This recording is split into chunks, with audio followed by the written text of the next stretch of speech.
আসসালামু আলাইকুম হুজুর। ওয়ালাইকুম আসসালাম। কালকে থেকে আমি আর মসজিদে নামাজ পড়া আসবো না। আসবে না কেন, কারণটা জানতে পারি? আমি যখন মসজিদে আসি দেখি কেউ কথা বলে, মোবাইল টিপে, আমার মসজিদে নামাজ পড়া মন বসে না। আচ্ছা ঠিক আছে, আপনার সিদ্ধান্ত নেওয়ার আগে আমার একটি কথা ছিল, কথাটা বলতে পারি? 2 মিনিট দাঁড়ান, আমি আসতেছি। নেন, এই পানিটা দিয়ে আপনি 4টা চক্কর দিবেন। নেন, এই পানিটা নিয়ে আপনি ফলার মধ্যে 4টা চক্কর দিবেন। যদি 1 ফোঁটা পানি পড়ে তাহলে আপনাকে 50 বার কানা ধরতে হবে। এই কাজ, এটা কোনো ব্যাপার হইলো? দেন।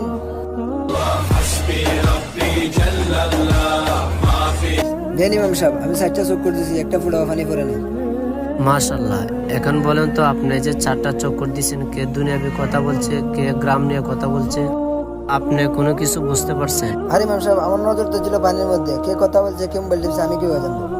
বাস, আমি আপনাকে এটাই বোঝাতে চেয়েছিলাম। পানির মধ্যে যেভাবে মনোযোগটা দিয়েছিলেন সেভাবে আল্লাহর ইবাদতে মনোযোগ দিবেন, তাহলে দুনিয়াবি কথা কে কি বলে তা মনের মধ্যে আসবে না। আপনার আমল আপনার কবরে যাবে, তার আমল তার কবরে যাবে, সেটা ভেবে নামাজ পড়বেন। ভিডিওটি দেখে কি শিখলেন অবশ্যই কমেন্টে জানাবেন।